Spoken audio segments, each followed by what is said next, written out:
बेटियां और बेटियों को बराबर नहीं समझते। बहुत बड़ी बदबख्ती, करोड़ों में स्पर्म्स जो है वो ज़ाया हो जाते हैं। तो ऑलरेडी इंसान जो पैदा हुआ है वो अल्लाह ताला का बेहतरीन शाहकार है और वो सक्सेसफुल। पहले रिलेशनशिप टूट जाए या पार्टनरशिप टूट जाए, तो ये बताइए कि ये जो बुरे एक्सपीरियंसेस से निकलने का कामयाब तजर्बा वो कैसे किया जाए? ये भी एक्सेप्ट करना बहुत ज़रूरी है कि सबसे मूजी मर्ज जो है दुनिया का वो जिंदगी बजाते खुद है। जो पैदा हुआ है उसने चले जाना। रोने वाला बंदा कमजोर होता है। रब ने फैसला किया कि conduit for creativity will be a woman. कि रोना भी सीखिए, माफी मांगना भी सीखिए। ऐसी क्या बातें हैं जिनकी बुनियाद पर लड़कियों को स्पोर्ट्स में आना चाहिए? वालिदैन से गुजारिश ये है कि प्लीज़ जो अल्लाह ताला का बेहतरीन शाहकार है उसके बारे में अपने मुंह से कोई ऐसे नाजेबा अल्फाज ना निकालें। तो ये जो लोग बेचारे कम नंबर ले लेते हैं, सप्ली आ जाती है, किसी फेलियर का शिकार है, वो कैसे माफ़ी मांगे कि ये शहजाद रोशन गिलानी का सलाम पहुंचे। लोगों के साथ कोई बुरा एक्सपीरियंस हो जाता है, दिल टूट जाता है या कोई ऐसा मसला हो जाता है तो वो अपने माजी में से नहीं निकल पाते, और जब वो अपने माजी में से नहीं निकल पाते तो वो अपना जो उनका मौजूदा टाइम होता है उसे बहुत अच्छा नहीं गुजार पाते, जॉब भी अच्छे से नहीं कर पाते, नए रिलेशनशिप्स को भी सही तरीके से नहीं निभा पाते। तो हमने सोचा आज इस दुनिया जहाँ पे फ़ैसला लेना, सोचना, अपने आप के ख़यालात को कंट्रोल करना, उस हवाले से बात करना ज़रूरी है। तो हमने एक पाकिस्तान की एक बहुत बड़ी शख्सियत जो कि टॉप हिप्नोथेरेपिस्ट हैं और एक आप कह लें यूनिवर्सिटी का दर्जा रखते हैं इस मौजू के ऊपर, तो उन्हें आज हमने मदऊ किया और हम उनसे बात करेंगे कि बच्चों के अंदर जो है वो फ़ैसला साजी कैसे पैदा की जा सकती है, अपने बुरे ख़यालात पे कैसे काबू पाया जा सकता है, और बहुत सी बातें हम उनके साथ करेंगे। थोड़ी बहुत उनकी सक्सेस के ऊपर भी बात करेंगे। सबसे पहले तो मैक्स बाबरी साहब, आपका बहुत शुक्रिया, आपने हमें वक्त दिया। बहुत मेहरबानी, आपने दावत दी और अपने स्टूडियो में बुलाया। और आपका मेरा एक पुराना सिलसिला चल रहा है, बहुत रेगुलरली नहीं चल रहा, लेकिन thank you for inviting me to your studio. माफ़ कीजिएगा मैं कभी कभार अंग्रेज़ी भी बीच में चंद अल्फाज बोल दूंगा, क्योंकि मेरी उर्दू इतनी मुस्तहकम नहीं है जितनी माशाल्लाह आपकी है। नहीं, बहुत शुक्रिया आपका। हम ज़ाहिर बात है मिक्स लैंग्वेज पे बात करेंगे। सबसे पहले मैं ये पूछना चाहूँगा, जैसे मैंने इंट्रोडक्शन में भी बात की कि यहाँ पे लोगों का कोई बैड एक्सपीरियंस हो जाए, कोई कारोबार में फ्रॉड हो जाए, या आप कह लें रिलेशनशिप टूट जाए, या पार्टनरशिप टूट जाए, तो वो उस जो एक्सपीरियंस है उससे बाहर नहीं निकल पाते, नए फैसले नहीं ले पाते। तो ये बताइए कि ये जो बुरे एक्सपीरियंसेस से निकलने का जो तजर्बा है, कामयाब तजर्बा, वो कैसे किया जा सकता है? शहजाद, एक तो सवाल बहुत अच्छा है और ये एक बहुत बड़ा सवाल है, और मैं कोशिश करूंगा कि मैं छोटे छोटे जवाब दूं ताकि आपको सवाल मजीद करने का मौका भी मिलता रहे बीच में। बिल्कुल। तो बात यह है कि मैं वैसे भी एग्जिस्टेंशलिस्ट फिलोसोफर्स का फॉलोअर हूँ, और एग्जिस्टेंशलिस्ट फिलोसोफर जो हैं वो कहते हैं कि ज़िंदगी तो सिर्फ हेयर एंड नाउ में गुजरती है, यानी हाल में गुजरती है। बिल्कुल ठीक। तो माजी तो गुजर चुका है ऑलरेडी। माजी ज़रूर अहम है क्योंकि माजी से हम सीखते हैं और हमारे तजर्बात और एक्सपीरियंस तमाम माजी में है, और मुस्तकबिल जो है वो भी आया नहीं है, और मुस्तकबिल आएगा। मुस्तकबिल की तैयारी ज़रूर करनी चाहिए, लेकिन जहाँ हम रह रहे होते हैं, जहाँ ज़िंदगी गुजर रही होती है, वो हाल है। तो हाल में रहना चाहिए, और जो मुस्तकबिल में हो चुका उससे पीछे मुड़ के देखना चाहिए और सीखना चाहिए कि मैं क्या सीख सकता हूँ इससे। उसको कैरी नहीं करना चाहिए बर्डन बना के अपने ऊपर। जो हो चुका है वो हो चुका है, आपको शुक्र करना चाहिए कि वो ऑलरेडी हो चुका है, वो हो नहीं रहा। जो भी बैड एक्सपीरियंस था, या जो बुरे हालात थे, या जो ताल्लुकात नहीं चल सके आगे, या रिश्तेदारी टूट गई, या ताल्लुकात ख़राब हो गए, या मिसअंडरस्टैंडिंग हो गई, तो माजी में हो चुका है। पीछे मुड़ के ज़रूर देखें और देखें कि मैंने इससे सीखना क्या है, ना कि सिर्फ ये कहना कि मैं बड़ा बदकिस्मत हूँ, अगर ऐसे हो जाता तो ठीक हो जाता, अगर ऐसे हो जाता तो फिर ठीक हो जाता, अगर वो मान जाता मेरी बात, या वो मान जाती तो हालात शायद ऐसे ना होते। तो ये इसको रिमोर्स कहते हैं। रिमोर्स को हम चेंज नहीं कर सकते हाल में बैठ के, हम चेंज कर सकते हैं मुस्तकबिल को, और मुस्तकबिल को चेंज करने के लिए ज़रूरी है कि जो कुछ भी हो चुका है उसको हम अपने एक्सपीरियंस के तौर पे देखें। और एक्सपीरियंस जो है वो हमेशा एक एसेट होता है, वो लाइबिलिटी नहीं हो सकती। राइट, बिल्कुल ठीक। तो अगर उसको एक्सपीरियंस के तौर पे देखें और देखें मैंने क्या सीखा है, तो फिर ये हमें मौका दे रहा है कि हम मुस्तकबिल में और हाल में मज़ीद बेहतर इंसान हो सकते हैं। अच्छा देखिए, ये तो मजबूत लोगों की बात है ना, जो इजीली अंडरस्टैंड कर ले कि चलें जी, जो हो गया खैर, लेट्स मूव फर्दर ना। लेकिन हम जब बात करते हैं तो यहाँ पे कमज़ोर ख्यालात के लोग बहुत ज़्यादा हैं, तो वो ज़्यादा जो है वो इस फेज़ से नहीं निकल पाते। तो आप ये बताइए, ऐसा कोई नुस्खा बताएं कि ज़हन साजी जो फैसला साजी जिसे हम कहते हैं वो पैदा हो सके लोगों में। अच्छा, फैसला शहजाद, कैसे लिया जा सकता अच्छा, ये काफ़ी आपकी मेरी इंटरेस्टिंग गुफ्तगू होगी और ये इंटरेक्टिव गुफ्तगू हम करते रहेंगे। देखिए, हम बात कर रहे, आपने बड़ी अच्छी बात की, आपने कहा इंसानों की बात कर रहे हैं ना हम। जी, इंसान, जी, बिल्कुल। इंसान तो अशरफुल मखलूकात है। बिल्कुल ठीक। इंसान कामयाब है तो वो पैदा हुआ है, अगर वो कामयाब ना होता तो पैदा ना होता, क्योंकि जब कंसेप्शन होती है तो मिलियंस ऑफ स्पर्म्स जो होते हैं वो माँ की एग की तरफ तैर रहे होते हैं, और जो उसमें सबसे ज़्यादा मुस्तहकम, सबसे ज़्यादा काबिल, सबसे ज़्यादा स्मार्ट, सबसे ज़्यादा हेल्दी होता है, वही एक स्पर्म जो है वो जाके माँ के एग को जर्मिनेट करता है। तो बाकी जो हैं तकरीबन करोड़ों में एग्स जो हैं वो ज़ाया हो जाते हैं, वो एग्स की बात कर रहा हूँ, सॉरी, स्पर्म्स जो हैं वो ज़ाया हो जाते हैं। तो ऑलरेडी इंसान जो पैदा हुआ है वो अल्लाह ताला का बेहतरीन शाहकार है और वो सक्सेसफुल है।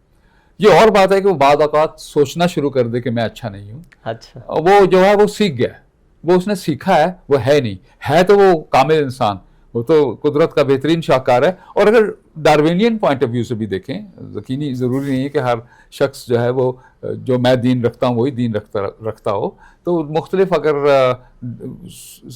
सोच से लोग ताल्लुक़ रखते हैं, तो वो जो है डार्विन ने कहा कि इंसान जो है वो millions of years of product development और सर्वाइवल ऑफ फिटेस्ट का बेहतरीन शाहकार है। तो अगर वो ऐसा है तो जो इंसान है उसमें तो कोई कमी नहीं है, लेकिन एक मुकम्मल इंसान पैदा हुआ है, एक बहुत खूबसूरत इंसान पैदा हुआ है, एक जो से पहले 6 महीने का था, पहले 1 महीने का था, फिर 6 महीने का हुआ, फिर वो 1.5 साल का हो गया, फिर 2 साल का हो गया। जब 2 साल का हुआ तो उसके एक अमीगडाला एक होता है, हराम मगज जिसको हम जी। पंजाबी में उर्दू में कहते हैं, वो डेवलप होना शुरू होता है। उसके अंदर जो तसव्वुर है कि मैं कौन हूँ, जैसे बुल्ले शाह ने भी कहा, मैं की जाना मैं कौन, वो जो मैं का कॉन्सेप्ट है ना, आई, हु एम आई, वो वहाँ डेवलप होना शुरू हो जाता है।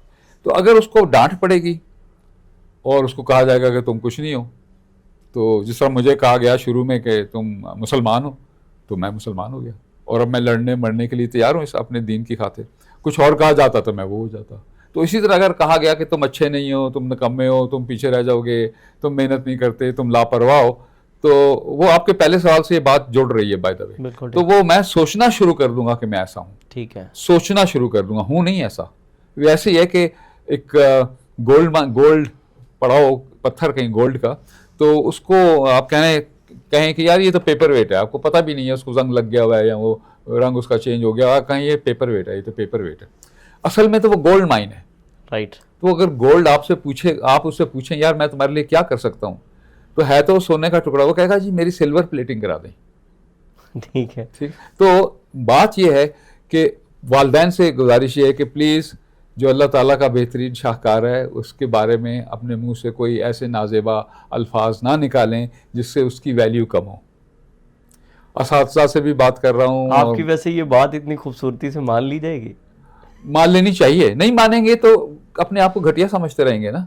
चॉइस तो हमारी है। तो आपने मेरा ओपिनियन मांगा ना, मैं अपना ओपिनियन दे रहा हूँ कि एक अल्लाह ताला का बेहतरीन शाहकार है, उसके बारे में उसके वालिदैन अर्ली एज में स्पेशली उसके वालिदैन या उसके टीचर या उसके दोस्त अहबाब या वालिदैन ही कहते रहेंगे तुम कामयाब नहीं हो सकते, तुम कामयाब नहीं हो सकते, तुम पीछे रह जाओगे, तुम लापरवाह हो, तुम मेहनत नहीं करते। कैसे पता भाई तुमको? तुम्हारी अपनी फ्रस्ट्रेशन है। तुम सोच, तुमने अगर मेहनत नहीं की, बाप से मैं एड्रेस हूँ अब, तुमने अगर मेहनत नहीं की वालिद साहब, तो आप बाय द वे सब बच्चों से गुजारिश है कि वालिदैन भी इंसान होते हैं, फरिश्ते नहीं होते। शुक्र है, बिल्कुल ठीक, इंसान होते हैं और उनको इंसान ही समझा जाए। जो बच्चे अपने वालिदैन को फरिश्ता या इंसान से बढ़कर सोचना शुरू कर देते हैं, वो उनके लिए बहुत मुश्किल होता है कि वो अपने वालिदैन की इम्परफेक्शंस जो है वो उसको अब्जॉर्व कर सकें। और चूंकि वो उनको परफेक्ट समझते हैं, और वालिद ने कहा था कि तुम कामयाब नहीं हो सकते, तुम पीछे रह जाओगे, तो इसलिए मैं तो किसी जोगा नहीं हूँ, मैं तो किसी काबिल नहीं हूँ। तो ये बहुत बड़ा एक मसला है। दूसरी बात यह है कि अगर वालिदैन ऐसा कह रहे हैं तो वालिदैन इसलिए कह रहे हैं कि वो फ्रस्ट्रेटेड हैं, इसलिए नहीं कह रहे कि तुम अच्छे नहीं हो। वो फ्रस्ट्रेटेड है।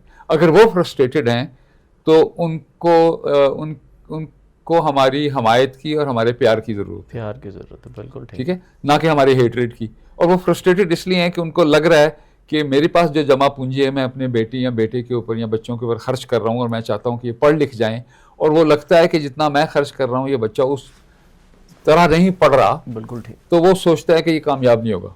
जबकि वो नॉर्मल इंसान की तरह पढ़ रहे होते हैं, अपने वालिदैन से ज़्यादा अच्छे तरीके से पढ़ रहे होते हैं। तो इस किस्म की जो नेगेटिव ऑफलोड होती है चीज़ें वो बच्चों के ऊपर, वो उनके ऊपर बहुत असर कर जाती हैं और वो अपने बारे में राय कायम कर लेते हैं। तो ये एक राय है, ये एक हकीकत नहीं है। अच्छा सर, ये बताइए कि बच्चे नौजवान और लोग बड़ी ज़्यादा उम्र में जाके भी ना वो खुद शनासी के सफ़र को नहीं तय कर पाते, समझ नहीं आ रहा होता क्या करें, कभी क्या, तो अजीब सूरत हाल होती है। अगर मैं आपसे पूछूं कि मैक्स बाबरी की खुद शनासी का सफ़र क्या है, कैसे इवॉल्व हुआ, अपनी कहानी के साथ रिलेट करके बताएंगे तो ज़्यादा आसानी होगी लोगों को समझने में। बात ये मुश्किल सा देखिए, बात ये है कि मुकम्मल तो कभी भी नहीं होता, राइट। ठीक है। मैं समझता हूँ बड़ी खूबसूरत बात की है, वो विक्टर फ्रैंकल को भी बीच में इस्तेमाल कर लेंगे। बहुत अच्छा एक ऑथर है, बड़ा एग्जिस्टेंशलिस्ट है, ये जीव था, कंसंट्रेशन कैंप में भी इसने बहुत वक्त गुजारा, ज़िंदगी को बहुत करीब से देखा, ज़िंदगी मौत को बहुत करीब से देखा। तो उसने कहा कि ना हर शख्स की ना कोई ख्वाहिश होनी चाहिए, विल होनी चाहिए, ख्वाहिश होनी चाहिए, विल कि मकसद होना। अच्छा, वो कहता है विल का कोई फिर मीनिंग भी होना चाहिए, कोई उसका कोई पर्पस भी होना चाहिए। तो विल से मुराद चलो ये हो गई कि मैं ना एक अच्छा इंसान बनना चाहता हूँ, लेट अस से एग्जांपल ले रहा हूँ। तो जब मैं सोचता हूँ कि मैं एक अच्छा इंसान बनना चाहता हूँ तो मुझे पूछना चाहिए अपने आप से क्यों, राइट। ठीक है, क्यों? इसलिए कि लोग मेरी तारीफ करें या कोई और वजह? अच्छा इंसान क्यों होना चाहिए? क्या मेरे वसाइल मेरे पास ज़्यादा हो जाएंगे अच्छा इंसान होऊंगा, या क्या उसका मकसद है? तो जो मुझे बात समझ में आती है, मैं अपनी बात करता हूँ, तो विक्टर फ्रैंकल की भी यही बात थी। वो सोचता ये है कि यार मुझे ना एक ज़िंदगी दी गई है और इस ज़िंदगी में मैं आ गया हूँ, तो इसमें ख्वाहिश होनी चाहिए, और ख्वाहिश फिर ये होनी चाहिए कि जो मेरे पास वसाइल हैं, जो वसाइल मेरे पास क्या हैं? वसाइल एक तो वो हैं जो कि मैं साथ नहीं लेके आया, राइट। जो कि मेरी सोच है या मेरी अकल है या मेरी तालीम है या मैं जो डेवलपमेंट कर रहा हूँ, और दूसरा वो है जो मैंने कमा लिए या मुझे दे दिए गए, जिसमें वसाइल पैसे हो सकते हैं, गाड़ी हो सकती है, घर हो सकता है। बिल्कुल ठीक। तो दो तरह के वसाइल हैं, एक तो वो वसाइल हैं जो मेरे नहीं हैं, जो जिनका इस्तेमाल मुझे दिया गया है, और एक वो हैं जो मेरे हैं। बिल्कुल ठीक। जो मेरे नहीं हैं उनके बारे में तो मुझे ज़्यादा नहीं सोचना चाहिए, ना मैं लेके आया हूँ ना मैं लेके जाऊँगा। जो मेरे अपने ज़ाती हैं, जो मेरी सोच है या मेरा थॉट प्रोसेस है, जो मेरी ख्वाहिश है, जो मेरी जुस्तजू है, वो मेरी है। मैं सोचना चाहता हूँ कि मैं इनमें इजाफा करूँ, और इसलिए इजाफा करूँ कि मैं कुछ कंट्रीब्यूट कर सकूँ, राइट। कुछ दे सकूँ। और दे मैं क्या सकता हूँ? दे मैं वही सकता हूँ जो मेरा हो ज़ाती। तो ये एक पहला जो है ख्वाहिश और ख्वाहिश का मकसद।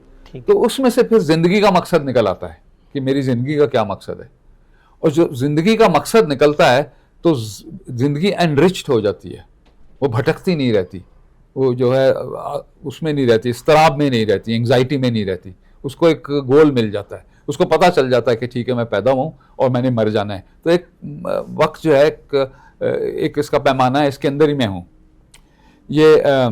इसी के अंदर मैंने रहना है। और मैं जाने से पहले ये भी एक्सेप्ट करना, विक्टर फ्रैंकल ही कहता है, ये भी एक्सेप्ट करना बहुत ज़रूरी है कि सबसे मूजी मर्ज जो है दुनिया का, वो ज़िंदगी बजाते खुद है। जो पैदा हुआ है उसने चले जाना है, ठीक है ना, कैंसर है ना एड्स है ना कुछ और है। जो आज बच्चा पैदा हुआ है, ही इज़ कंडेम्ड और हिज पेरेंट्स मस्ट नो कि एक दिन ये भी मर जाएगा। बिल्कुल। दुआ ये करनी चाहिए कि यार हमें बुजुर्गों को जाके दफनाना पड़े, हम अपने से कम उम्र के लोगों को जाके ना दफनाएं।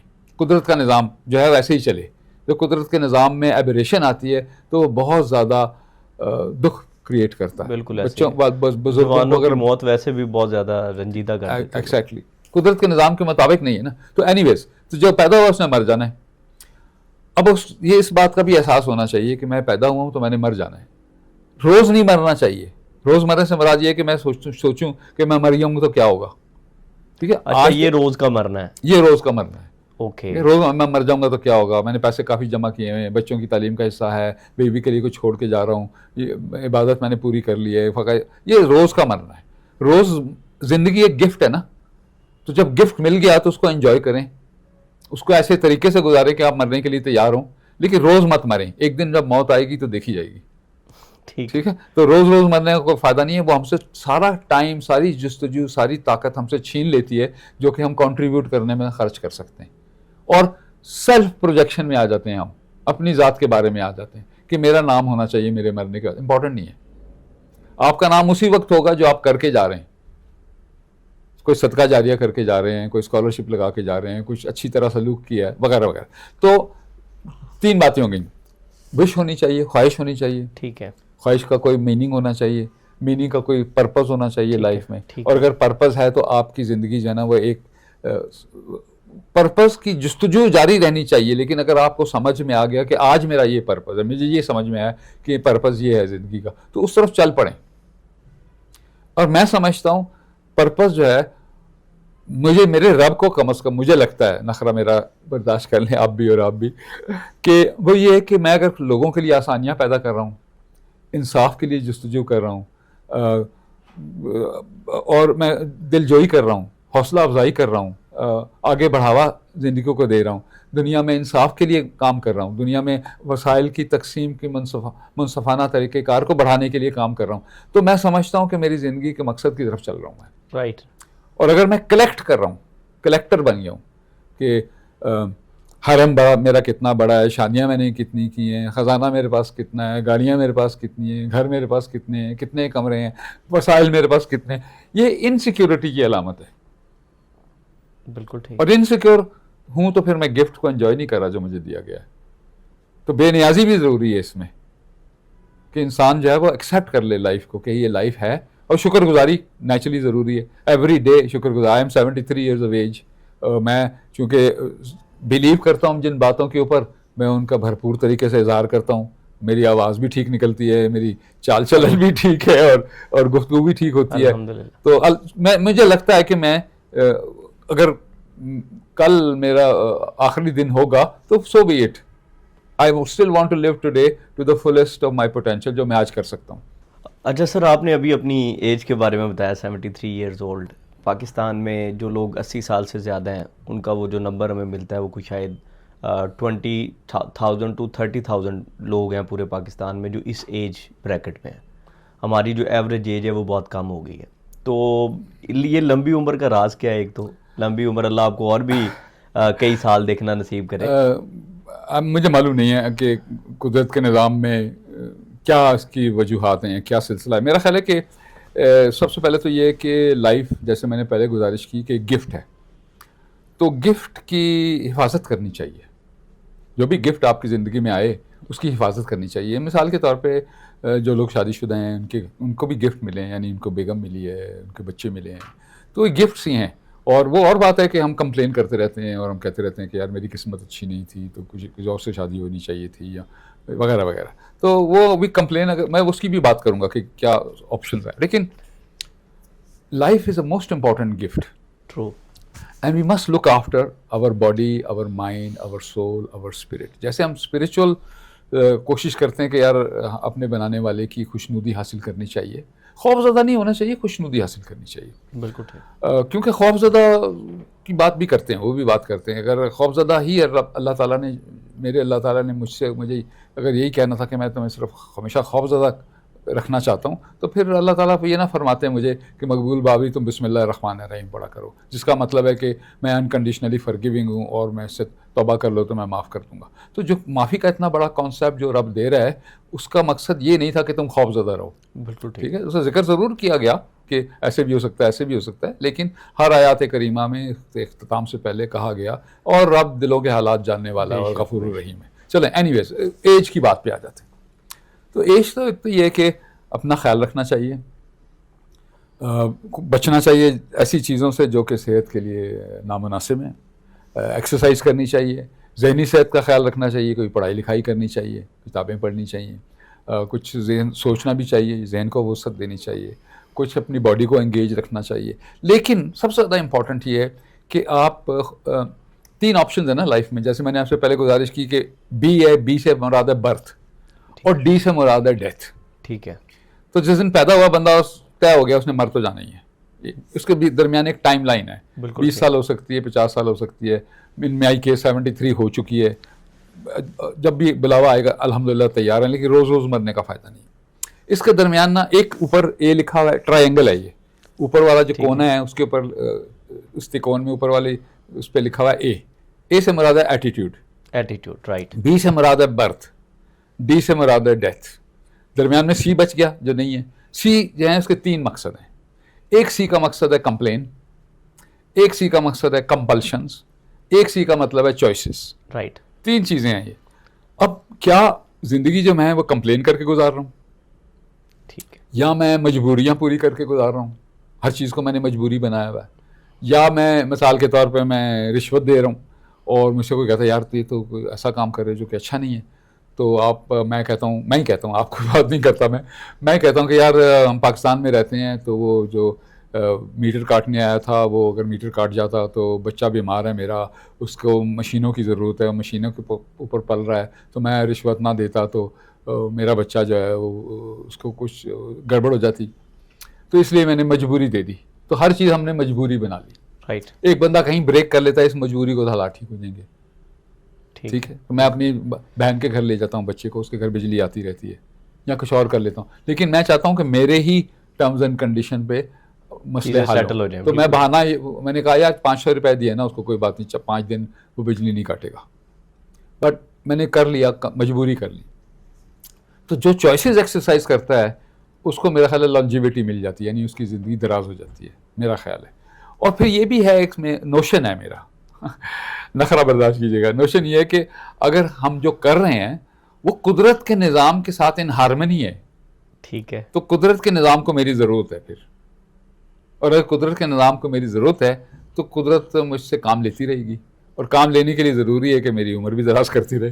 तो एक ये मेरा नखरा ये भी है कि अगर हम ऐसे काम कर रहे हैं जिससे हुकूकुल इबाद पूरे हो रहे हैं, जिससे पॉजिटिविटी आ रही है, जिससे दुनिया के हालात बेहतर हो रहे हैं, जिससे अमन फैल रहा है, जिससे एनवायरनमेंट में बेहतरी आ रही है, जिसमें लोगों को सहारा मिल रहा है, लोगों की जो उनके प्रॉब्लम्स दरपेश हैं उनके हल के लिए कोई मैं मशवरे दे रहा हूँ या मैं मदद कर रहा हूँ, और मैं तो अपनी ज़ात और अपनी टैलेंट और अपनी विजडम को तकसीम कर रहा हूँ, तो मुझे मेरा नखरा सा ये है कि फिर रब जो है मुझसे खुश हैं, और अगर मुझसे खुश हैं तो उनकी इतनी जल्दी नहीं है कि मुझे अपने पास बुला लें वो उसी काम में कहते हैं मकबूल बावरी करते रहो।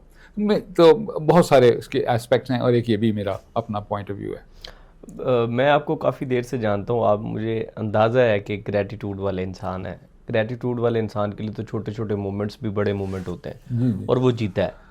लेकिन अगर मैं ये पूछना चाहूँ कि मैक्स मकबूल बाबरी साहब या मैक्स बाबरी साहब का ऐसा मोमेंट जिस पे लगा हो कि यार आई हैव फुलफिल्ड एवरीथिंग, या ज़िंदगी का सबसे बड़ा जो प्राउड मोमेंट है, वो कौन सा होगा? वो बड़ा इंटरेस्टिंग मोमेंट है, वो बहुत ही इंटरेस्टिंग मोमेंट है, वो बहुत सारे हैं लेकिन मैं ख़ास ठीक आपको बताता हूँ। मैं आपको मालूम है कि मेरी जो शादी है वो एक स्वीडिश लड़की के साथ हुई है। जब शादी हुई थी तो मैं लड़का था, वो लड़की थी, तो अब नेचुरली हम उम्र हैं हम, तो स्वीडन में गया हुआ था, पिछले साल की बात है। राइट। तो उनके जो वालदैन का घर है, उनके घर के बाहर एक उसको कहते हैं जिस जहाँ मवेशी रखे जाते हैं, वो विलेज में रहते हैं, वहाँ मवेशी रखने की जगह, अब आजकल मवेशी नहीं है लेकिन मवेशी रखने की जगह, वो जो जगह वहाँ सर्दी होती है बहुत ज़्यादा, सर्दियों में घर को तो हीटिंग की होती है, लेकिन जहाँ मवेशी रखे जाते हैं उस जगह को हीटिंग नहीं की होती, लेकिन उसकी डबल विंडोज होती हैं। तो मैं उसके अंदर हमने अपनी गाड़ी खड़ी करके आ रहे थे, उस जगह गैराज बनाया है उसको, उसमें गाड़ी खड़ी करके आए थे, डबल विंडोज हैं उसकी। तो निकलने लगे बाहर, तो मुझे कुछ आवाज़ आई जैसे एक चिड़िया फरफरा रही होती है, तो मैंने रुक गया। मैं दरवाज़ा बंद करने से पहले, मेरी बेगम भी मेरे साथ थी, तो मैंने देखा कि एक विंडो में सुराख हुआ था, एक साइड की शीशे, 2 डबल ग्लेज्ड विंडो थी, इतना बीच में गैप, तो सुराख हुआ था, और उस दोनों शीशों के दरमियान एक चिड़िया पड़ी हुई थी, और जिंदा थी, और पर हिला रही थी, और वो चीख रही थी, और वो वहाँ से बाहर निकलना चाह रही थी। ठीक है। तो मैंने अपनी बेगम से कहा कि रुक जाओ, क्योंकि सर्दियाँ आने वाली हैं, तो ये अगर 1-2-3 दिन और यहाँ सर्दियों में पड़ी रही तो ये तो मर जाएगी बिल्कुल, और यहाँ से खुद नहीं निकल सकेगी बाहर, और खुदा ना खास्ता अंदर की तरफ अगर बाहर निकल गई तो कमरा बंद है, बाहर उससे ओपन एयर में कैसे जाएगी।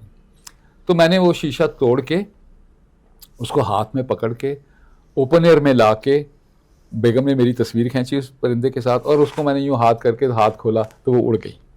अच्छा। मुझे लगा कि मैंने ना ये एक ऐसा काम किया है जिस पे मुझे मौका मिला ये काम करने। मैं अब इसमें मेरी ज़ात की बड़ाई नहीं है, मुझे एक मौका मिला कि मैं एक कंट्रीब्यूट कर सकूं कि एक परिंदा जो भी मेरे रब ने पैदा किया है उसकी ज़िंदगी मेरा ख्याल में जारी रही। नहीं तो हो सकता है, मतलब हो सकता है, ये इतना ज़्यादा नखरा नहीं करना चाहिए कि हो सकता है रब कोई और बंदोबस्त कर देता उसकी लॉन्जिविटी के लिए। लेकिन मैं इस बात से मुझे बहुत सुकून मिलता है कि मैं इस हिस्सा रहा हूँ इस बात का।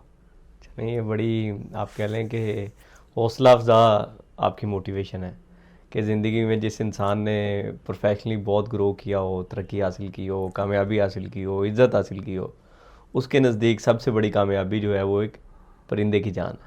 हाँ तो मतलब इंसान की जान तो अल्टीमेटली फिर हाँ, वो तो है ही, लेकिन मुझे खुशी बहरहाल इस बात में बहुत चलें, ज़्यादा बहुत हुई। ज़बरदस्त, हाँ। बहुत अच्छी बात।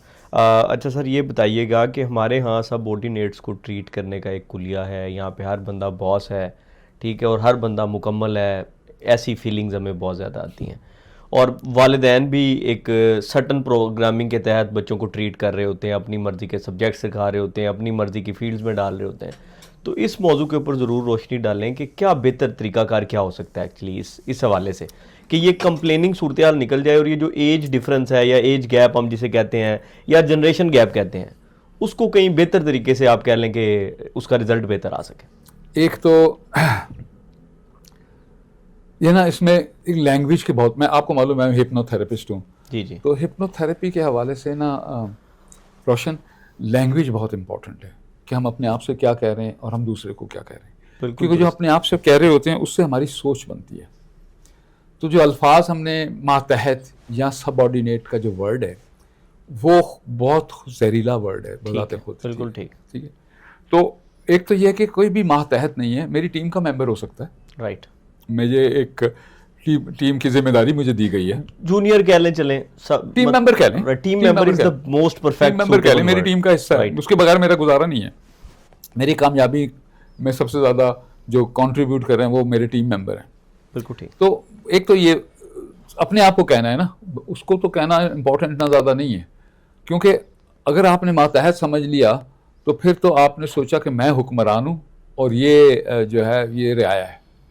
बिल्कुल ठीक। ठीक, तो वो ये थॉट प्रोसेस गड़बड़ है।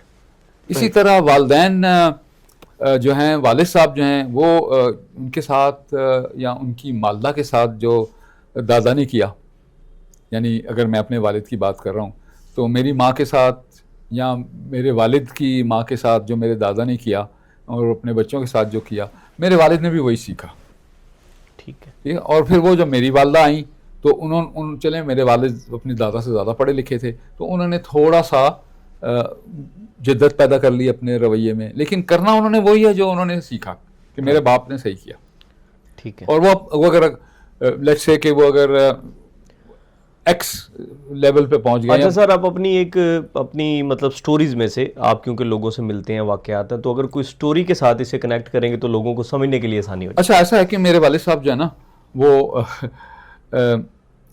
यहाँ शेरावाला हाई स्कूल है लाहौर में, वहाँ पढ़ते थे। राइट, और वहाँ में वो जॉब करते थे, वहाँ कैंट में। और मैं मतलब पैदा तो मैं लाहौर में हुआ, लेकिन मैं 2 साल 1 साल 1.5 साल की उम्र से वहाँ में ही था। राइट, तो कद्दूसी साहब उनका नाम था जो उनके हेड मास्टर थे। ठीक है, तो कद्दूसी साहब को भी वहाँ कैंट में CB high school, cantonment board high school में हेड मास्टर की नौकरी मिल गई। तो कद्दूसी साहब जो बतौर बैचलर वहाँ में आ गए। तो अब हुआ ये कि एक दिन मैं बाइसिकल के डंडे पे बैठा हुआ, 5 साल 4 साल का बच्चा, तो वालिद साहब जो है वो मार्केट जा रहे हैं, मैं बैठा हूँ, तो वहाँ चीज़ें बन रही थी, वहाँ बन रहा था, तो एक पुलिस स्टेशन बन रहा था। तो मैंने वालिद साहब से पूछा कि ये क्या बन रहा है, जैसे कि 3-4 साल का बच्चा हर सवाल पूछता रहता है। तो उन्होंने कहा बेटा ये पुलिस स्टेशन बन रहा है। मैंने कहा जी वो क्या होता है?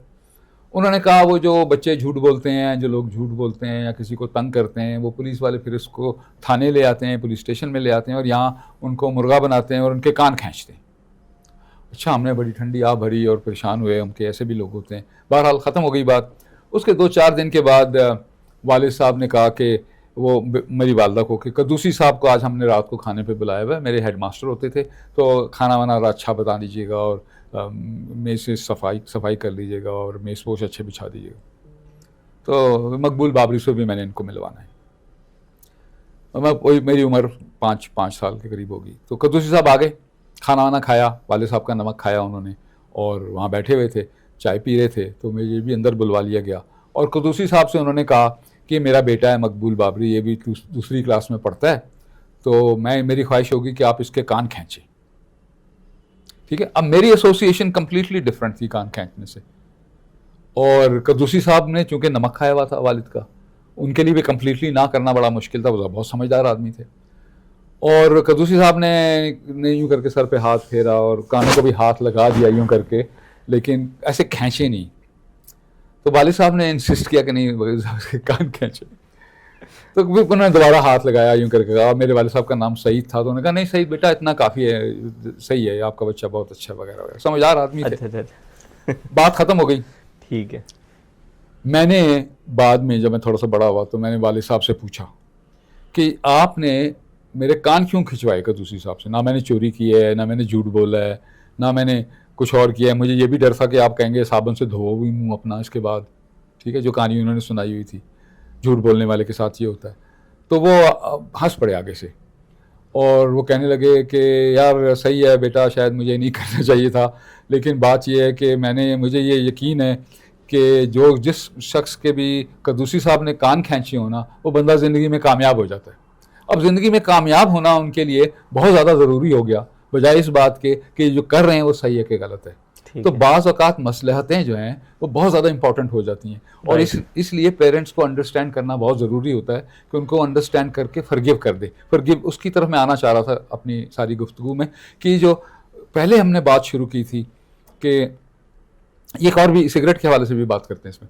पहले जो हमने बात शुरू की थी कि वालिदैन जो ना इल्मी में या अपने गुस्से का इजहार अपने बच्चों के ऊपर या बच्चों की माँ के ऊपर कर देते हैं, क्योंकि बच्चों की माँ जो है ना वो बहुत बड़ी हीरो होती है बच्चों के लिए। तो बाप और माँ दोनों ही जारी बात है, ज़्यादा माँ होती है। बाप तो रोजगार के सिलसिले में घर से बाहर चला जाता है ना, तो जो बाप अनसंग हीरो होता है, कह लें आप। मतलब हीरो तो होता है, लेकिन वो माँ डराती भी है ना बाप से, तो कपड़े बदल लो अभी अब्बू घर आने वाले हैं, ठीक है, ये ऐसे कर लो, होमवर्क कर लो, ये कर लो, बाप घर आएगा डांटेगा। Not in all families but most often नहीं ऐसी है। पावर का जो सर चश्मा है वो वालिद है, ठीक है। सिस्टम ये है, निज़ाम ये है कि वी आर ऑल, हम तमाम लोग हुक्मरानी करना चाहते हैं, हर शख्स। बिल्कुल ठीक। जो जैसे आपका सवाल था कि जो लोग हमारे साथ काम करते हैं, हमारी टीम के मेंबर हैं, और जो उसमें उम्र में छोटा है, तनख्वाह जिसकी सबसे कम है, उसके ऊपर सबसे ज़्यादा चढ़ाई होती है। बॉस मुझे डांट के गया तो मैंने तो कुछ ना कुछ उसको निकालना है कहीं ना कहीं, तो वो फिर उसके ऊपर निकलेगा जो मुझसे कमज़ोर है। मैं बल्कि ये भी कहूँगा कि तुम्हारी वजह से डांट पड़ी है मुझे। बिल्कुल ठीक, ठीक है। तो वो ये सिस्टम चल रहा है। लेकिन लीडर क्या होता है? लीडर वो होता है जो एब्जॉर्ब कर ले फ्रस्ट्रेशन और आगे सिर्फ खुशियाँ ही बांटे, आगे सिर्फ गले ही लगाए। बड़ा जज्बा चाहिए। हाँ, तो अशरफुल मखलूकात हैं भाई हम। ये दूसरी दफ़ा आपने सवाल उठाया कि ये परफेक्ट आदमी तो इंसान तो ये कर सकता है, लेकिन जो कमज़ोर इंसान है वो कैसे करे? तो पहले मैंने आपको बताया इंसान तो कमज़ोर है नहीं, इंसान समझता है मैं कमज़ोर। ठीक है, ठीक है, समझ में आ गई ना बात? Got it. तो जज्बा तो होना, मतलब वो गोल ही क्या हुआ जो गोल आसानी से अचीव हो जाए? इंसान की महराज तो कुछ और है ना।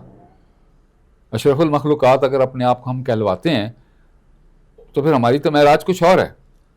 तो कुर्बानी भी नहीं है। बिल्कुल ठीक है। आप वालिद को फॉरगिव करने के ऊपर बात कर रहे थे, वो हाँ, अब बात यह है कि पहले जो बंदा मेरे पास, ये पिछले सवालों से भी आ रही बात, अब जो मेरा बंदा मेरे पास आ गया जिसको कहा गया कि मुझसे, मैं डिबेटर नहीं बनना चाहता, मैं डिबेट नहीं करना चाहता, तो हमें यह भी मालूम हो गया कि इसलिए ये कह रहा है कि इसके बचपन में एक प्रोग्राम इसके जहन में कर दिया गया, वो ये कि तुम बोल नहीं सकते, तुम्हें बोलना नहीं आता, तुम बीच में मत बोला करो।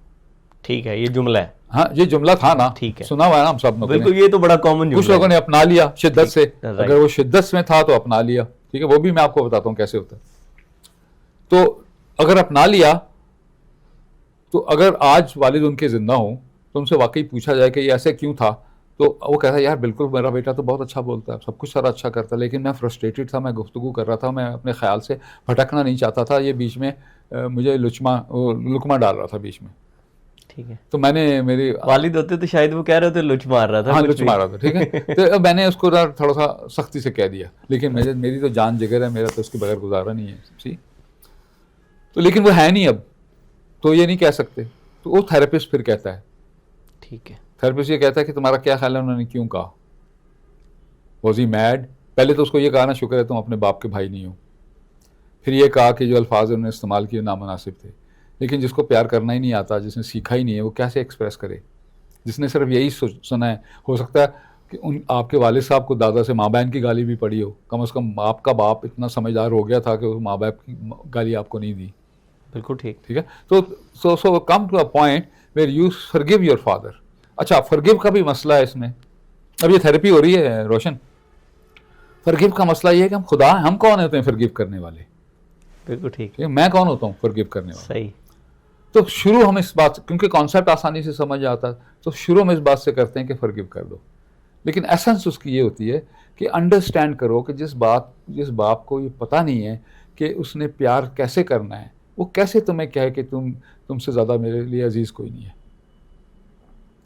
तो अंडरस्टैंड कर। फॉरगिव करने में भी एलिमेंट प्रॉब्लम ये है कि मैं बड़ा हूँ, तुम छोटी हो। ठीक है। ठीक है, जैसे अब बात कर रही है ना सबऑर्डिनेट की या मुलाजिम की, तो सबऑर्डिनेट तो है कोई नहीं, इंसान तो अल्लाह ताला ने बराबर पैदा किए हैं। ठीक है, वालिदैन की जिम्मेदारी है कि वो परवरिश करें, परवरिश करने में अच्छाई बुराई सिखाएं, लेकिन उसकी ज़ात को मस्ख ना करें। तो पहले तो फॉरगिव कराना है, तो फॉरगिवनेस इसमें इंपॉर्टेंट है, यानी दो अंडरस्टैंडिंग ज़रूरी है। जैसे मैंने कहा कि ये सोच के नहीं करना कि मैं फॉरगिव कराऊँ। तो पहले तो ये उसने कहा कि अच्छा जी, मुझे समझ में आ गई, मेरे बाप की कोई गलती नहीं थी, वो फ्रस्ट्रेटेड थे, वो बैड प्लेस में थे।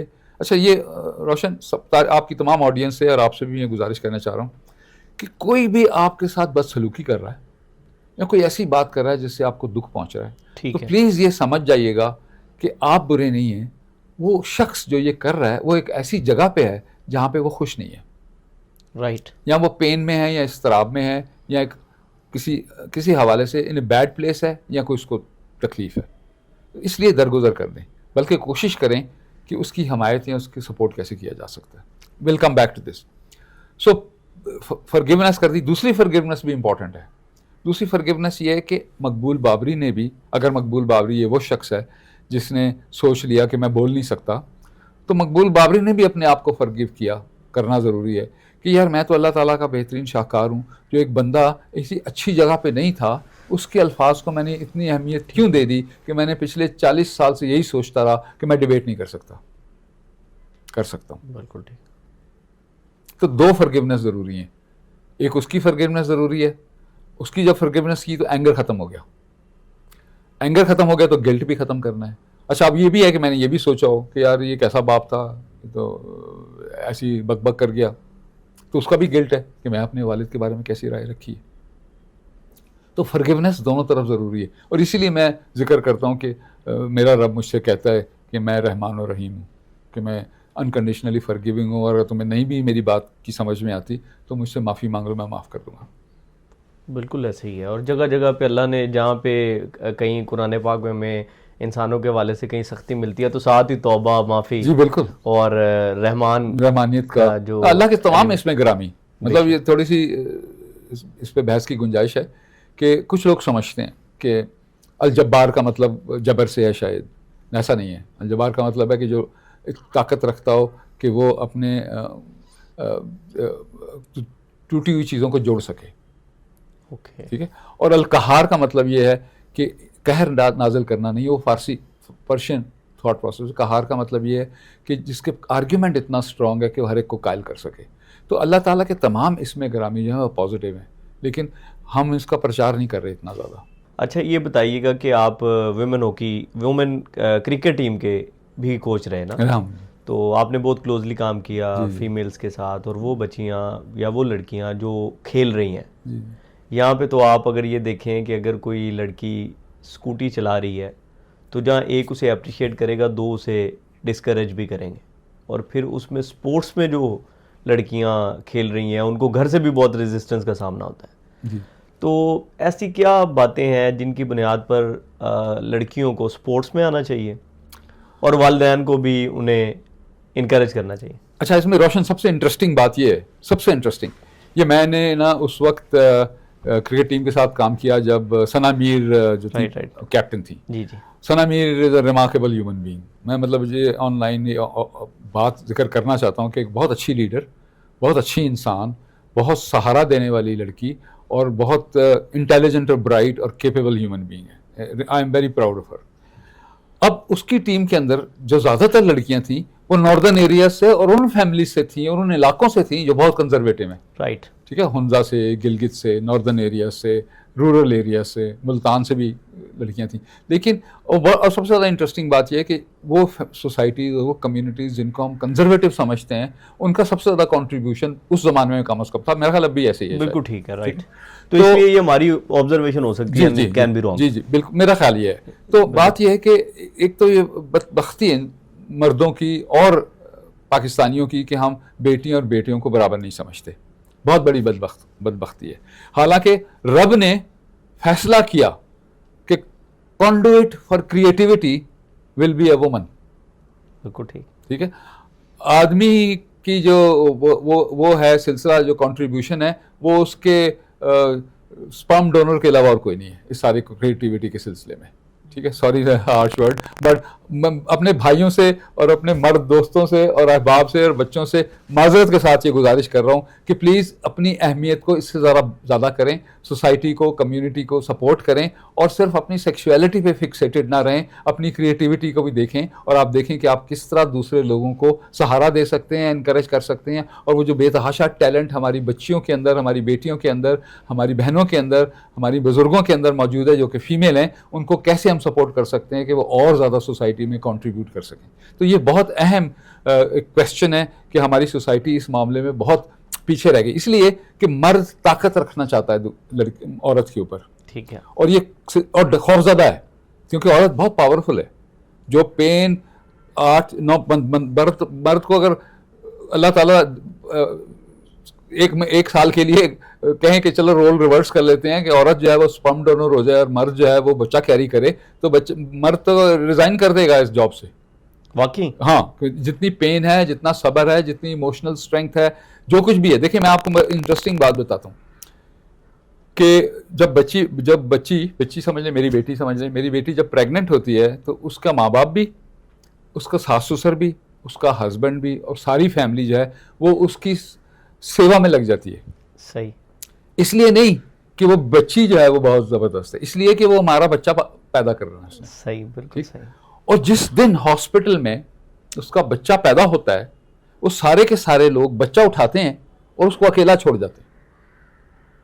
जिस वक्त उसको सबसे ज़्यादा ज़रूरत है सपोर्ट की, प्यार की, मोहब्बत की, अप्रिसिएशन की, दिलासे की, थोड़ी देर के लिए किसी और के हवाले कर दें बच्चा, और उस वक्त जिसको माँ को ज़रूरत है उसके पास रहें और उसको शाबाश दें, उसका शुक्रिया अदा करें कि उसने ये डिलीवरी की है। तो मेरा ख्याल है कि हमारी सोसाइटी में इश्यूज़ हैं, हमारी सेक्सुअलिटी रिलेटेड हमारा सोसाइटी में बहुत ज़्यादा इश्यूज़ हैं। हम बराबर नहीं समझ सकते, हमारी सेग्रीगेशन इतनी ज़्यादा है कि हमारे जो रिलेशनशिप हैं ऑपोजिट जेंडर के साथ, उसको समझाया भी नहीं गया, बताया भी नहीं गया, उसकी रिस्पेक्ट भी नहीं सिखाई गई, उसको सिर्फ एक सेक्सुअल ऑब्जेक्ट के तौर पे देखा जा रहा है। तो वही बदकिस्मती है हमारी। बिल्कुल ठीक, बहुत ज़बरदस्त सर। अच्छा सर, आपने अभी ख़वातीन के रोल की भी बात कर ली, मर्दों की भी जो मुनासिब खिंचाई है वो आपने कर दी लेकिन हाँ जी, जो मुनासिब ज़रूरी थी वो आपने कर दी। लेकिन ये बताइएगा कि ये भी तो हमें अक्सर सुनने को मिलता है कि जी मर्द को बहुत मजबूत होना है, दिखना है, रहना है, और उस चक्कर में अभी मैंने कुछ रिसेंटली कुछ हॉस्पिटल्स वगैरह का विज़िट किया तो मेल्स में हार्ट अटैक के इश्यूज बहुत ज़्यादा आ रहे हैं, और उनकी ये जो नर्व्स हैं फटने के भी बहुत सारे केसेस, ब्लड प्रेशर, इस तरह के बहुत सारे मसाइल हैं जो कि घर ओरिएंटेड हैं, घर से शुरू होते हैं। कभी वो बीवी के प्रेशर में है, कभी वो माँ की वजह से प्रेशर में है, तो कहीं ना कहीं घर के मामलात को एड्रेस करते करते वो इन बीमारियों का शिकार हो जाता है। तो मुझे ये बताएं कि रोने वाला बंदा कमज़ोर होता है, ये भी बताएं, और मैक्स मकबूल बाबरी भी कभी रोए?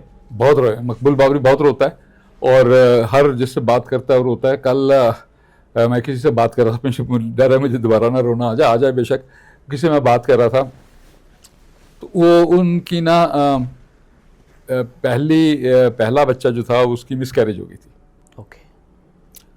और एक हॉस्पिटल का जिक्र भी उन्होंने किया, तो वो जैसे बात कर रहे थे तो मुझे बड़ा दिल को मेरे बात लगी कि यार कैसी सोसाइटी है, हम कैसी सोसाइटी में रहते हैं जहाँ हॉस्पिटल्स जो हैं वो सिर्फ एक प्रॉफिट सेंटर बन गए हैं, बजाय ये कि हीलिंग भी प्रोवाइड करें।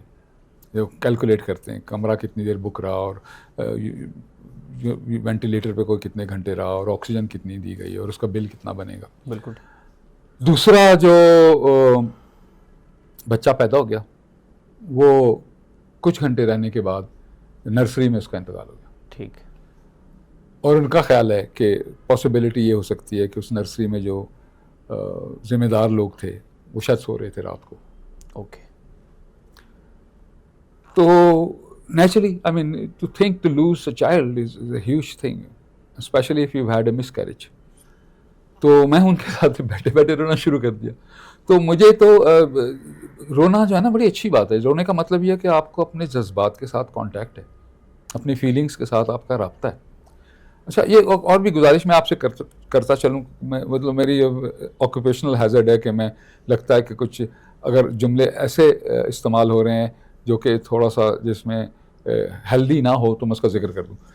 जो बंदा भी बीमार होता है, जो मर्द भी बीमार होता है, ठीक है। जिसके भी हैजानी कैफियत होती है, जिसकी भी पटपटी भड़कती है, तो वो किसी और की वजह से नहीं है, ना माँ की वजह से है, ना बीवी की वजह से है। उसका जिम्मेदार वो खुद है। उसका जिम्मेदार इसलिए खुद है कि उसने सीखा नहीं है कि मेरे इर्द गिर्द जो चीज़ नामुनासिब हो रही है उसको मैं कैसे मैनेज करूं। उसने अपने ऊपर क्यों वो डाल दिया। जैसे बाप ने अगर बच्चे को कहा कि तुम मत बोला करो, तुम्हें बोलना आता नहीं है, तुम कभी भी नहीं सही बोल सकोगे, तुम पीछे रह जाओगे, तो वो बच्चा अगर जिम्मेदारी उसकी खुद ले ले तो बहुत बड़ी ट्रेजेडी होगी ना। वो उसको ये सोचना चाहिए कि इस वक्त मेरा वालिद एक अच्छी पोजीशन में नहीं है। राइट। ठीक है। इसी तरह जो बंदा हॉस्पिटल में चला गया, मर्द, प्लीज उसका जिम्मेवार उसकी माँ को या उसकी बीवी को ना बनाए। उसका जिम्मेदार वो खुद है कि उसने अपनी माँ को और बीवी की अगर उसमें टॉक्सिसिटी थी इसकी माँ में और बीवी में, तो उसको हैंडल करना नहीं सीखा, उसको मैनेज करना नहीं सीखा। मैंने अभी वो बात नहीं की चॉइसेस वाली, ठीक है। मैंने आपसे कहा था ना कंपल्शन, चॉइसेस, और वो याद रखिएगा, वो बात करने से पहले प्रोग्राम बंद नहीं करना। तो this is an important aspect. मैं आप के लेकिन yes, man should also be in touch with their soft feelings. प्यार जो है, प्यार करना भी फीलिंग है। तो उसको पत्थर नहीं होना चाहिए इंसान को, मर्द को, चाहे वो मर्द है या औरत, उसको पत्थर नहीं होना चाहिए। उसको एहसासात होने चाहिए, उसको जज्बात होने चाहिए, उसको परिंदों से ख्याल होना चाहिए, उसकी दोस्ती होनी चाहिए, उसको दरख्तों से, पौधों से प्यार होना चाहिए, उसको बातें करनी चाहिए। मैं तो अक्सर मौका मिलता है मुझे, मैं अकेला होता हूँ किसी जंगल में, तो दरख्त को जफ्फी डाल लेता हूँ, कहता हूँ दरख्त भाई हम जैसे भी हैं तुम ऑक्सीजन पैदा करते रहना यार। ये ना हो कि आने वाले वक्तों में मेरे जो ग्रैंड चिल्ड्रन हैं उनको बोतलों से ऑक्सीजन लेनी पड़े। लेकिन बहुत सारे लोग हैं जो काट भी देते हैं। काट भी देते हैं, हम ज़्यादातर काट देते हैं। मतलब वो लकड़ी मैं भी इस्तेमाल करता हूँ, लेकिन हमें सोचना चाहिए कि हम क्या कर रहे हैं। दरख्त लगाने भी, दरख्त जो है वो उसको लगा रहना चाहिए। जितने आप काटते हैं उससे दुगने लगा दें, कोई हर्ज नहीं है। एक कुदरत का निज़ाम भी है, ये कुदरत के निज़ाम का हिस्सा भी है, लेकिन सिर्फ प्रॉफिट के लिए अभी हम काट भी देते हैं, उसके बाद जंगलों को आग भी लगा देते हैं ताकि पता ना चले कि हमने चोरी की है बीच में से। बड़े भाई काट देते हैं। हाँ, so things like that. Anyways, तो मैं ये कहना चाहता हूँ कि इंसानों के जज्बात, मर्दों के जज्बात, उनको जज्बात का इजहार करना चाहिए, उनको फील भी करना चाहिए, उनको पेन भी होनी चाहिए, उनके आंसू भी आने चाहिए, उनको माफ़ी भी मांगनी चाहिए, उनको सॉरी भी कहना सीखना चाहिए। सबसे कामयाब शख्स वो है जिसमें ये सलाहियत हो कि वो सॉरी कह सके। सबसे बड़ा लीडर वो है जो कह सके कि आई एम सॉरी, मुझसे गलती होगी। क्योंकि मैं एज ए गेस्ट लेक्चर कहीं जाता हूँ, पब्लिक स्पीकिंग के लिए जाता हूँ, तो सबसे पहले मैं माफ़ी मांगता हूँ। ठीक है। इसलिए माफ़ी मांगता हूँ कि मैं इंसान हूँ, मैं आप लोगों को नहीं जानता, मेरे मुंह से कोई ऐसे अल्फाज ना दानिस्ता तौर पर निकल सकते हैं जिससे आपकी आज़ारी हो, आपका दिल दुखे। तो मेरा मकसद नहीं है, ये मेरी इनकॉम्पिटेंस हो सकती है, लेकिन मेरा मकसद नहीं है। तो मुझे पहले से माफ़ कर दीजिएगा। माफ़ करना, माफ़ी मांगना जो है ना, बच्चों से ख़ास तौर पे माँओं के सामने मांगनी चाहिए, ताकि बच्चों को भी पता चले कि मेरा बाप कितना ग्रेट आदमी है। माँ से माफ़ी मांगनी चाहिए बच्चों के सामने कि आप मेरे बच्चे आप हमारे बच्चे पाल रही हैं। मेरे नहीं कहना कभी भी, आप हमारे बच्चे पाल रही हैं। तो मेरा बेटा इतने साल का हो गया, हमारा बच्चा इतने साल का, आप मेरे घर आइएगा, नहीं आप हमारे घर आइएगा, हमारा है ना। तो जब मैं बहुत ज़्यादा इंपॉर्टेंट हो जाती है तो we get into trouble. Wonderful. ठीक है, इट हैज़ टू बी हम। और बच्चों के सामने जो माँ से माफ़ी मांगेंगे, मैं एग्जांपल देता हूँ। आपके बाहयात है ना वालिदैन? जी जी जी अल्हम्दुलिल्लाह। कितने बहन भाई हैं आप? हम 4 बहन भाई। 4 भाई। एक दिन वालिद साहब आपसे कहते हैं चारों बहन भाइयों से कि यार इकट्ठे हो जाओ, मेरे पास आओ सारे, और आपको सारे लेके तो आपकी वालदा के कमरे में चले जाते हैं और वहाँ अपनी वालदा, आपकी वालदा से कहते हैं, जो भी उनका नाम है, नाम नहीं हम लेना चाहते पब्लिक उसमें, आपकी वालदा से कहते हैं कि बेगम मैं आपके पास इसलिए आया हूँ कि मुझे इस बड़ी शिद्दत से एहसास है कि ये जो खूबसूरत बच्चे हैं और ये जो काबिल बच्चे हैं, तारीफ़ की सबकी, बहुत तारीफ़ की, ये इस वजह से हैं कि आपने इनकी परवरिश बहुत अच्छी की है। और मैं मसरूफ़ रहा ये सोच के कि बच्चों की क्वालिटी ऑफ लाइफ बहुत ज़्यादा इंपॉर्टेंट है, तो मैं शायद इतना टाइम ना दे सका, लेकिन उसके बावजूद भी मेरी फ्रस्ट्रेशन बाज़ औक़ात आपके ऊपर उतरती रही। तो मैं इन बच्चों के सामने इनको गवाह बना के ये आपसे कह रहा हूँ कि मैं अपने इस तरह के रवैये के ऊपर नादिम हूँ। तो हो सकता है, अगर आपसे हो सकता है तो मुझे माफ़ कर दीजिएगा। You are a great woman, you are a great mother, you are a great human being and I love you very much, and आपके बगैर ये इतने ज़बरदस्त बच्चे नहीं हो सकते थे, और मैं भी वो काम नहीं कर सकता था जो मैंने काम किया। मुझे तसल्ली थी कि हमारे बच्चे पल रहे हैं। तो I am very sorry and forgive me, और मैं पूरी कोशिश करूँगा कि मैं इंसान हूँ, गलती कोताही मुझसे होगी, मैं पूरी कोशिश करूँगा कि आइंदा मैं ये ना करूँ। तो रोशन कैसा लगेगा आपको? बहुत अच्छा लगेगा। और मेरे वालिद साहब ने एक दिन इस तरह किया कि मैं यूनिवर्सिटी कंप्लीट हुई जब, तो कोई फूल लेके ना उनके पास आया ना, तो वो मुझे भी साथ ले गए और फूल भी साथ ले गए, और उन्होंने कहा कि इस फूल की जो सही हकदार है ना वो आपकी वालदा है, वाह। क्योंकि मैं तो था ही नहीं, वाह, स्कूल में कभी वो नहीं गए साथ, कॉलेज में कभी वो नहीं गए, उन्होंने कोई एक पीटीएम शायद अटेंड ना की हो, बिल्कुल। But my mother was there every time.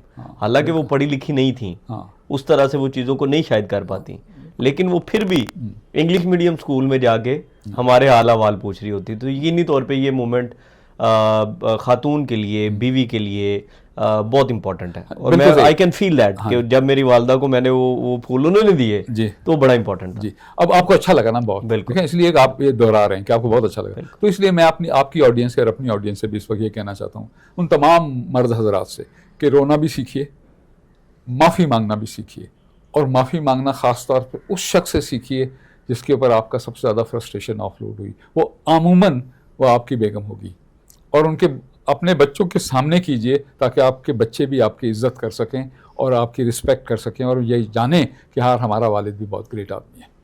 बिल्कुल ठीक है। वो बिस्मिल ड्रामा रिसेंटली बहुत वायरल हुआ, तो उसमें एक मेल की दूसरी शादी हो जाती है और वो एक यंग लड़की से होती है, और उसकी जो बेसिक रीज़न होती है वो ये होती है कि वो लड़की उसे ख्याल कराती है कि आपने बड़ा अच्छा कलर पहना हुआ है, आपने ये कपड़े बहुत अच्छे पहने हुए हैं।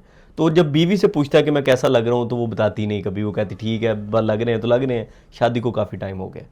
तो मैं अब लोगों को जब मिलता हूँ ना, तो बिस्मिल ड्रामे के बाद लोगों की बीवियों ने, क्योंकि वो ड्रामा देखा बहुत ज़्यादा, तो उनके कपड़ों का बहुत ज़्यादा ख्याल रखना शुरू कर दिया, रंगों का बहुत ज़्यादा ख्याल रखना शुरू कर दिया, और ये मैंने देखा है।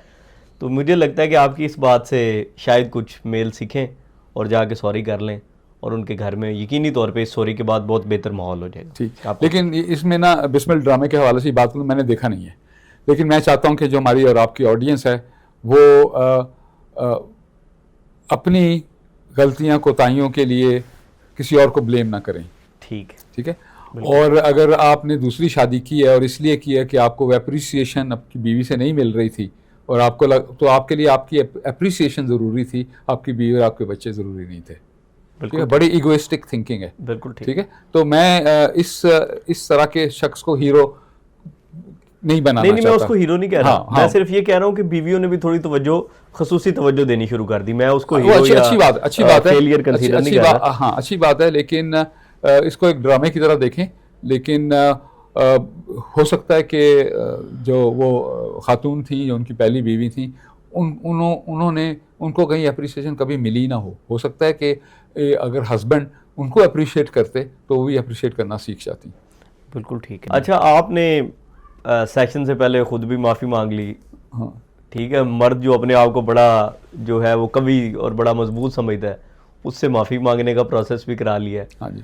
तो ये जो लोग बेचारे कम नंबर ले लेते हैं, सप्ली आ जाती है, किसी फेलियर का शिकार है, वो कैसे माफ़ी मांगे कि ये लोग उन्हें माफ़ कर दें, उनके इर्द गिर्द के लोग माफ़ कर दें? क्योंकि एक बच्चे के नंबर कम आ जाएं घर में तो वो आने वाले को भी बताया जाता है भाई इसके नंबर बड़े कम आए, तो वो मुझे लगता है बहुत परेशानी का शिकार रहता है वो बच्चा। देखें ये भी यार बहुत बहुत ही डीप सवाल किया, इसके ऊपर तो एक पूरा शो होना चाहिए। ठीक है, लेकिन जितना जवाब दे सकता हूँ क्योंकि आपने सवाल कर लिया। बिल्कुल ठीक। एक तो नंबर का जो चक्कर है ना, ये बड़ा ही टॉक्सिक है। बिल्कुल ठीक। ठीक, मतलब तालीम याफ्ता होना और ग्रेड्स अच्छे आना दो अलग अलग बातें हैं। बिल्कुल ठीक, आई डू अग्री। बहुत सारे लोगों को मैं जानता हूँ मेरे सिस्टम के अंदर मौजूद हैं जिनकी हो सकता है फॉर्मल एजुकेशन बहुत कम हो, लेकिन उनकी इंटेलेक्ट और उनकी कैपेसिटी और उनकी इंसानियत और उनकी नॉलेज और उनकी विजडम जो है वो बेतहाशा PhDयों से ज़्यादा हो। तो इसका मतलब है कि कोई पैमाना नहीं है, और हमने सोच लिया है कि नंबर एक पैमाना है। हर इंसान जो है वो मुख्तलिफ है। एजुकेशन सिस्टम हमारा जो है वो किसी गारंटी नहीं देता। किसी ने बहुत अच्छी बात की कि आधी ज़िंदगी डिग्रियां हासिल करने में गुजर जाती है, फिर काफ़ी सारी ज़िंदगी जो है वो जो है डिग्रियों की फ़ोटोकॉपी कराने में गुजर जाती है, और फिर नौकरी जो है वो सिफारिश वाले को मिल जाती है। बिल्कुल ऐसे। ठीक, तो कोई रिलेशनशिप नहीं है हमारा तालीम के साथ। तो फोकस जो है वो तालीम याफ्ता होने पे होना चाहिए, तरबियत याफ्ता होने पे होना चाहिए। अगर PhD की डिग्री भी मिल गई है और आप एग्रीकल्चर में आपकी डिग्री मिल गई है और एनवायरनमेंट में आपकी डिग्री मिल गई है और आप वैन से जाते हुए अपने एक कोल्ड ड्रिंक की बोतल पी के और शीशे गाड़ी से बाहर फेंक देते हैं, तो फिर आपकी तालीम का कोई फ़ायदा नहीं है। सो एनीवेज, सो एक तो ये इशू है कि yes we should not focus too much on grades, right. We should focus on becoming a great teacher, right, जो कि पढ़ा सके। और पढ़ाना जो है वो अलिफ बे पे के अलावा, न्यूमरेसी के अलावा, वो क्या कहते हैं पाकिस्तान स्टडीज़ के अलावा भी और चीज़ें भी इम्पॉर्टेंट हैं, जिसमें वैल्यूज़ हैं, जिसमें डिग्निटी है, जिसमें अहमियत है। और failure of a student is not a failure of a student, failure of a student is a failure of a system और अ टीचर और द स्कूल। कई स्कूल ऐसे हैं जहाँ बच्चे का फेलियर नहीं है, यहाँ पेरेंट्स का है या टीचर्स का है या स्कूल सिस्टम का है। ये सिस्टम का फेलियर है। बच्चा तो आधा दिन उनके साथ गुजार रहा है, अल्लाह ताला का बेहतरीन शाहकार है। लेकिन अगर स्कूल में ने सोचा ये है कि यार मैंने फ़ीस ज़्यादा नहीं लेनी, मैंने फ़ीस मुनासिब लेनी है और मैंने क्लास में बजाय 20 के बजाय 50 बच्चे रखने हैं, ठीक है, तो फिर कैसे पढ़ सकते हैं बच्चे? ठीक। सो मल्टीपल एंगल है। मैं ना रोशन ज़्यादा फोकस रहूँगा कि हम बेकसूर को ब्लेम ना करें। ठीक है, ठीक है, नंबर कम आने वाला बच्चा बेकसूर है। बिल्कुल ठीक है। ठीक है, मैं उस निज़ाम का हिस्सा नहीं बनना चाहता जो अपनी सारी फ्रस्ट्रेशन जिसके ऊपर ऑफलोड हो रही है उसी को विक्टिम ब्लेमिंग करे, जो वो तो बेचारा पहले से विक्टिम है। अच्छा, ताल्लुकात और दोस्ती में तवाज़ुन कैसे पैदा किया जा सकता? ताल्लुकात दोस्ती एक ही चीज़ नहीं है। चलें, ताल्लुकात दोस्ती आपकी, आप बाइट दोस्तों के साथ जो दोस्ती होती है उसे दोस्ती कह सकते हैं, और ताल्लुकात से मुराद है जो आपके रिलेशंस हैं, आपकी मिसेज हैं, आपके बच्चे हैं, लेकिन इनको एक तरह से भी कंसीडर किया जा सकता है। अच्छा, मैं तो जब बेगम हमारी शादी को 45 साल हो गए, तो ज़रा मज़ा अगर कोई लगता है मुझे कि दोस्त यार जो हैं वो ज़रा हैप्पी मूड में नहीं है, तो बेगम का तारुफ कराते वक्त या तो मैं कह देता हूँ she is my youngest wife, जो कि टेक्निकली गलत नहीं है। ठीक है, ठीक है, एक ही वाइफ है तो फिर यंगेस्ट वाइफ कह लो या ओल्डेस्ट वाइफ का एक ही बात है। या फिर मैं उसको अपना गर्लफ्रेंड के तौर पे इंट्रोड्यूस करा देता हूँ। तो मेरा ख्याल है कि फॉर्मल और इनफॉर्मल रिलेशनशिप में असूल एक ही है। जी जी, डेफिनेटली हर एक की एक जगह है, हर एक की एक पोजीशन है, और हर एक के साथ एक कॉन्ट्रैक्ट है। उसमें कोशिश करनी चाहिए कि मुनासबत रहे, बैलेंस रहे। बिल्कुल ठीक। मतलब ये भी नहीं है कि आप अपनी फैमिली को टाइम ना दें, सिर्फ दोस्तों को टाइम दे रहे हो, और अगर ये भी नहीं सही कि आप सिर्फ फैमिली को ही दे रहे हो और दोस्तों को ना दे रहे हो। तो एक बैलेंस उसमें रखना चाहिए जहाँ सब खुश रह सके। आइडियल तो ये होगा कि आपके दोस्त आपकी फैमिली के दोस्त हों। बिल्कुल ठीक है। अच्छा सर, ये बताएं कि बुरी आदत होती हैं इंसान में, या वो आदत होती हैं जो वैल्यूएबल नहीं होती आपकी लाइफ के लिए, जैसे आपने भी सिगरेट छोड़ी और वो बड़ा फेमस है इस हवाले से।